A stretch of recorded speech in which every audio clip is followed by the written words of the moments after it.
my name is Olray. I'm an addict, and I have a thought disorder. So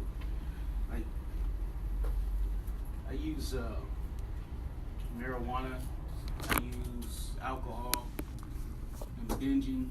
I'll use anything that feels good, just to numb out. And I haven't done so in 15 months. I've been clean. Been practicing food sobriety for the last 15 months, and been behavior free. And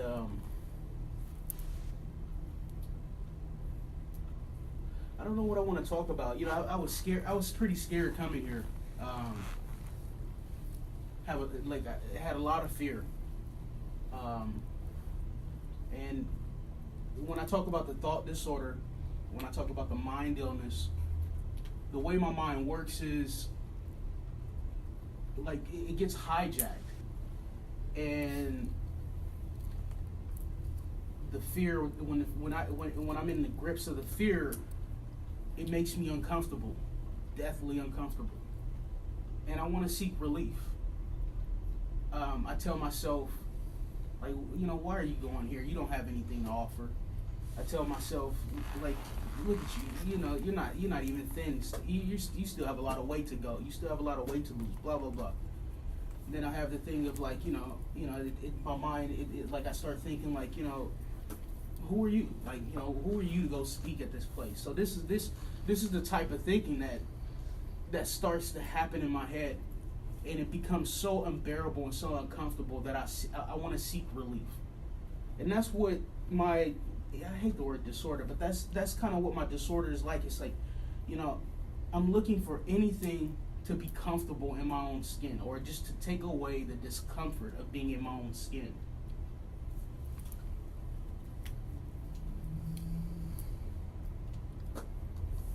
When I came to A&J, I was mentally, physically, and spiritually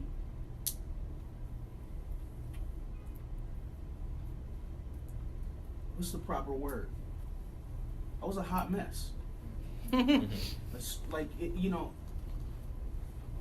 the way I envision it is being at the edge of the cliff, ready to jump off. And that's where I was. I binge in a very destructive way. It's nothing pretty about the way that I binged. It's nothing pretty about the way that I use food to cope with life. And that I believe that's my problem. I have a coping problem more than, a substance issue. The substances are just a way, a means to deal with life, right? And not even really deal with life, just to kind of get through. And before A&J, like, I couldn't show up to work anymore.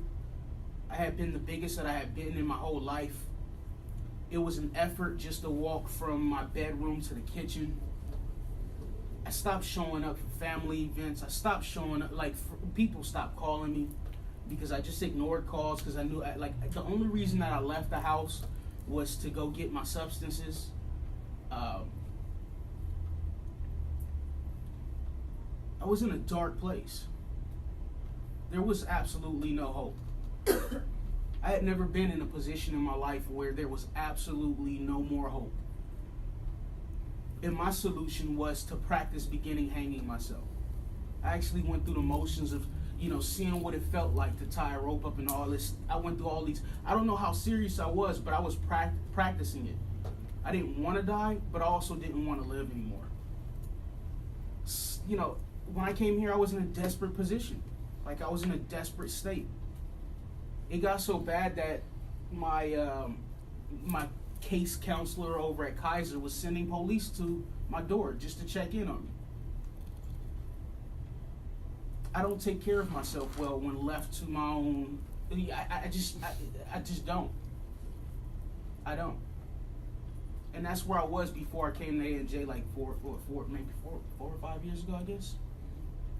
And this place saved me. They pulled me out of a hole. They pulled me out of a hole here. They loved me here.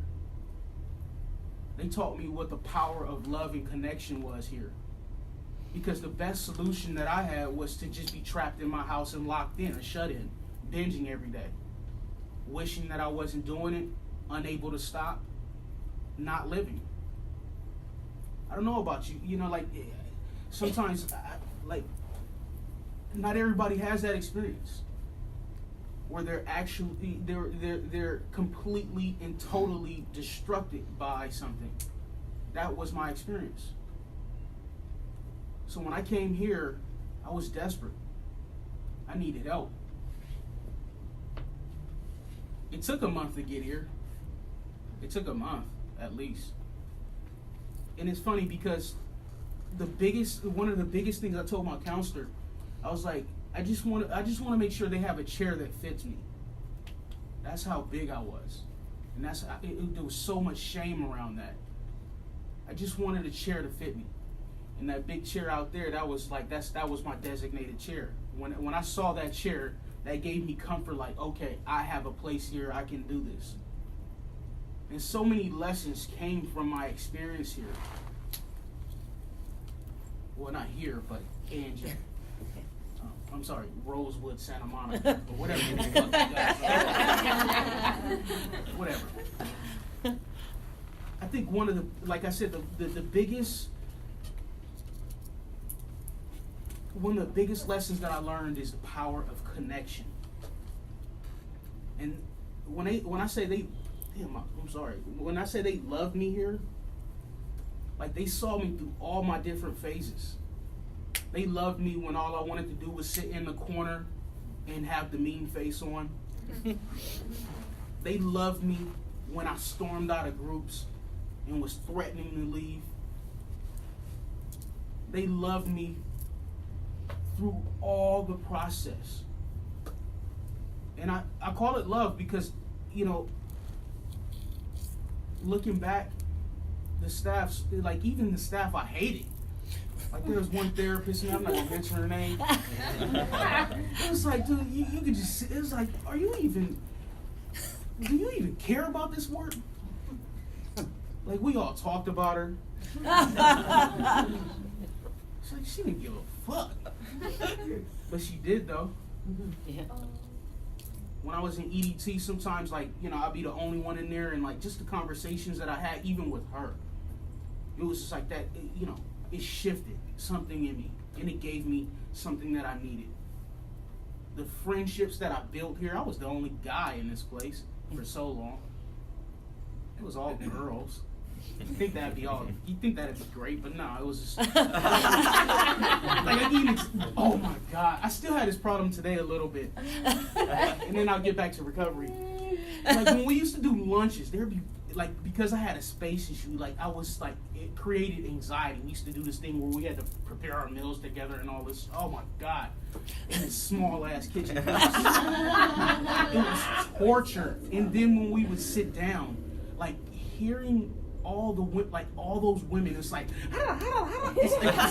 it sounded like if you go and you hear baby chicks, like it was like, and I felt like I was just drowning in estrogen, right?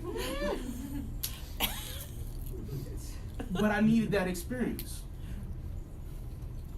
I needed to learn. Oh, my dietitian, she taught me the tool of sitting in the discomfort. Like I had always heard that, but she taught me how to. It was a group that was pretty intense, and I had stormed out. I didn't want to go back in, and she was like, I swear, she would get all of your shit all the time, and she walked by and she was like, "What are you doing?" And I was like, "I don't want to be in a group." She was like, "Go back in there." And I was like, "What?" Like, I don't want to do it. And you know, man, I'm like, you know, and I want to use my, you know, big black, you know, I'm trying to intimidate her somehow. I couldn't do it. And I followed her direction. That's another thing. Like, I learned how to follow direction, and just because I put my trust in this place when I came, and I know they had my best interest. Mm-hmm. They were holding my best interest. They wanted me to they wanted me to recover. And I also knew that my thinking, how I approached life, was failing me. It had got me to a point where I wanted to hang myself. So I had to stop listening to what was going on in here. I don't have the best treatment plan for me. So when she said go back in, I went back in. And I still hold that today. Today, when I'm uncomfortable, sit through it. And all kind of great experiences come out of that. I spent so much time trying to avoid life and running away from everything that made me feel uncomfortable, running from everything that gave me that produced fear within me. When I feel fear, that means don't do it. That's a lie. That's a lie. Some of the greatest experiences that I've had in recovery have come as a result of me sitting through discomfort and uncomfortable feelings and learning how to process that, learning how to deal with that. Something that's paramount to my recovery today is faith. I have to have the portion of me that says, I have to connect to the portion of me that says, you know what? Let me experiment. Let me take this experience and go through it in spite of the fear. Hopefully, maybe it all works out. And it usually does work out. And usually I gain an experience that I could never envision for myself. This is what recovery is like for me today. It's more than, it starts with me stopping the activity of binging, stopping the activity of using whatever it is I use. Because once that happens, once I'm forced to deal with me, once I'm forced to live life and deal with life on life's terms, I grow. And it's damn uncomfortable. And it's very difficult. But it's such a better way than what I was living before. It's so this way of life is so much better than what I was doing. I don't know why I fought this so long. I don't know why I fought this so long. I wish I would have. Well, I'm not going to say that because it took what it took. It took what it took. So that asshole dietitian, she taught me how to eat. When I came here as a binger, I had all type of shame about the way I ate. I had no plans of doing 6 meals a day, 3 snacks, 3. I had no plan to do that. That's not the, and I still practice that today, and it's giving me so much freedom. She taught me how to eat. She taught me, she doing the, oh my God, FAF? Oh my God, food and feelings. Do they still do that here? Yeah. You still do it? Really? Okay, FAF, food and feelings. Oh, FAD, yeah. So I still practice that today. I still connect with what's going on with me at my mealtime, right? I could have did without the what was that? Like, I'm good. Yes, you are. What is that? Affirmations. That's so cornball. But you know what? I don't do affirmations today. But I get why we do that, because like when I was in fear today, right? And when I didn't want to come here, when I wanted to flake on you guys, I have to go into, okay, you know what, bro? And this is the way I do my affirmations. Like, you know what, bro? Like, come on, you're good. Yes, you are. She's on it too. So, recovery is hard as shit. I'm not gonna lie to you. It's a lot of work. I don't know if it's ever gonna get to a point where it's not work, but it is work. It takes daily work for me. I don't, in my program of choice, they say you can't rest upon your laurels, meaning that, you know what? I can't stay clean on yesterday's shower. Today I have to do work on myself on a daily basis, because every day brings up something that I need to process. It brings up something in me that needs work around it, right? Because the problem is not, like I said, the problem is not my substance. The problem is my thinking. My narrative, the story that I tell myself, the filter that I look through life through doesn't lend to serenity and harmony. If I don't have outside interference, if I'm not working with a sponsor, if I'm not doing step work, if I'm not going to therapy, if I'm not going to meetings, if I'm not, doing things in life that I enjoy, finding my passion, if I'm not doing these things, if I'm not living this recovery lifestyle and taking those recovery actions, then I'm left to my own thinking. And my thinking is not the best. Like I said, it doesn't lend itself to harmony and serenity. And if I'm uncomfortable, if I'm afraid, if I'm angry, if I'm at dis-ease within myself, naturally I want to seek comfort. I think that's a part of the human condition. I don't think we're meant to feel miserable. I don't think I'm meant to feel sad all the time and depressed, and and as a result I want to seek relief. However that relief may come.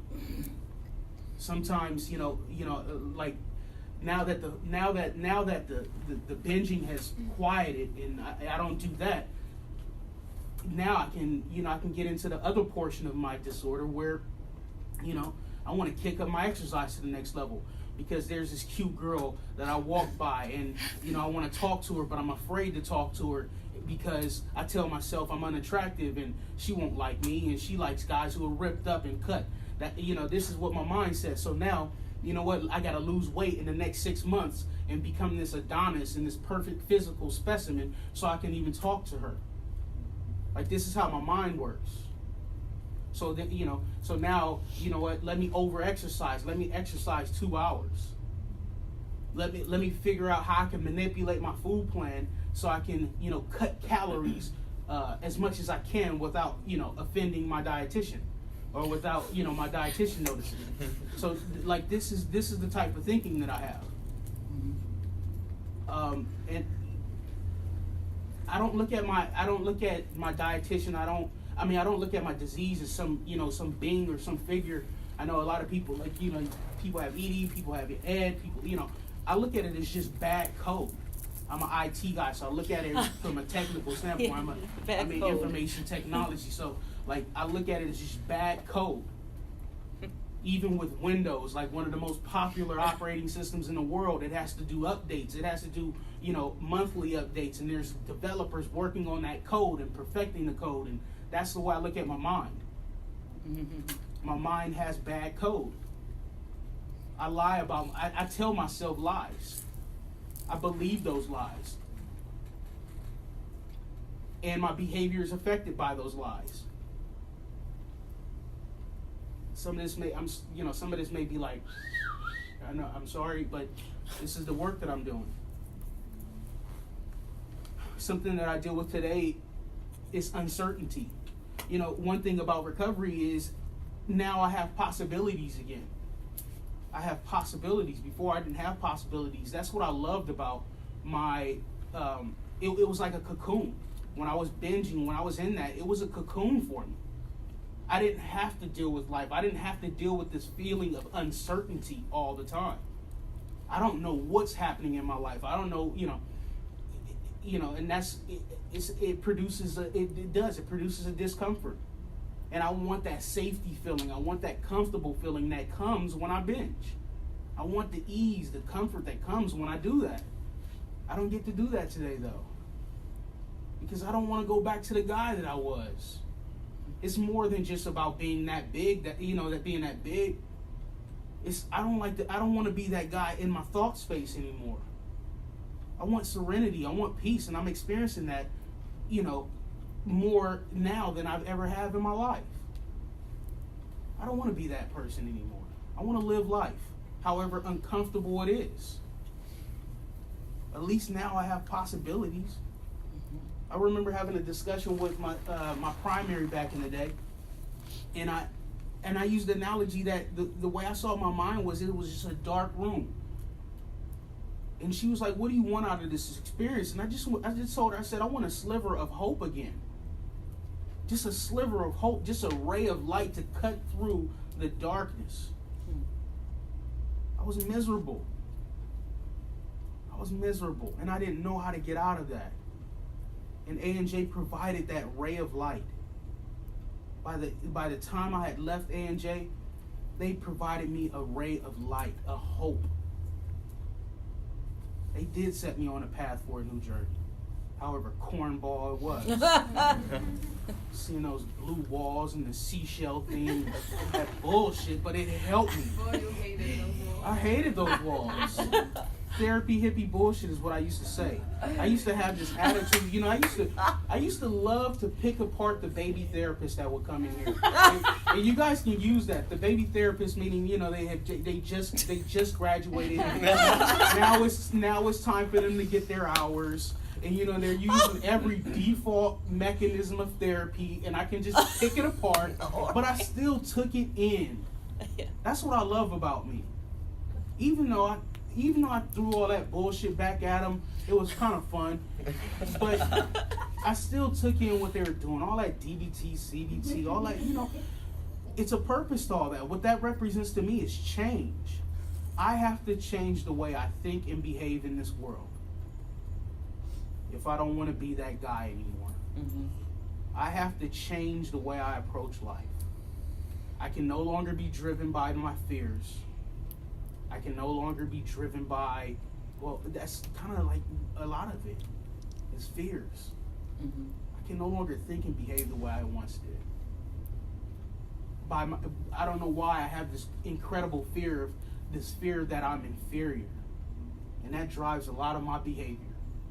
And I want to be free from that. I want to be free from the thinking that's kept me confined. I want to be different. And that's what the work of the 12 steps is doing for me in my life right now. Like, I don't want to push that on you, but that is something that is paramount to my recovery today. I fought that for a long time. And I accept it as a way, like, it's no way I can get away from this recovery life. This is what I'm supposed to be doing. I wish that it wasn't that way. I wish it was another way. I wish I could be normal.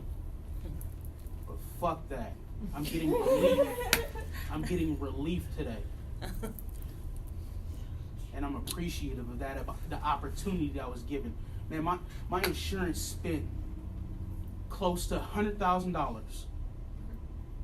for me to be here at A&J, maybe a little bit more. I cannot shit on that opportunity. Something in the heavens, even though I have this thing, provided me an opportunity. And I saw a lot of my friends.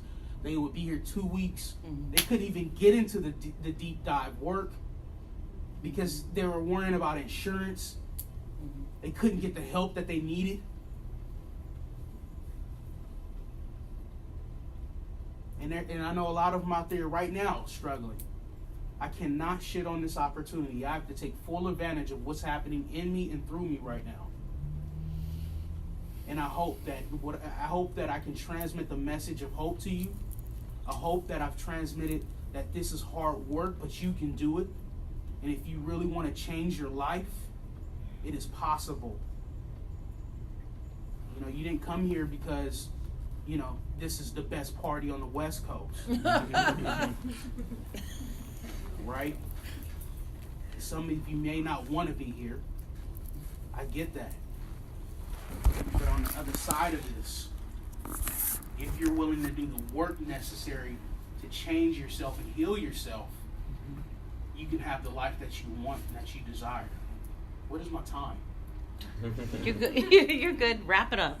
I'm done. Yeah, hey, all right. Awesome. Thank you so much.